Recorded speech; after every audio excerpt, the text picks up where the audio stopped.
बाबा आहे ना कुणासाठी काय करतात ते तुम्हाला नाही कळणार. कधी कळणार? सगळ्या झाल्यानंतर कळणार.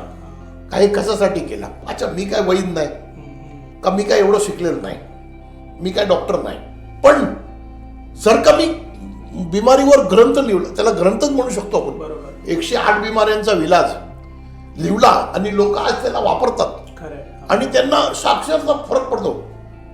आणि डॉक्टर लोक येतात कार्यक्रमला, डॉक्टर लोक येतात विचारायला, हे कोण करू शकतो?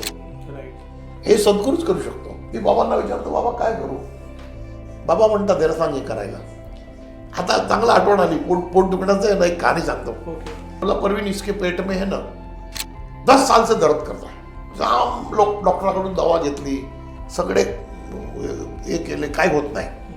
वैद्यकडून घेतला, डॉक्टरकडून सगळ्याकडून घेतला, काय होत नाही.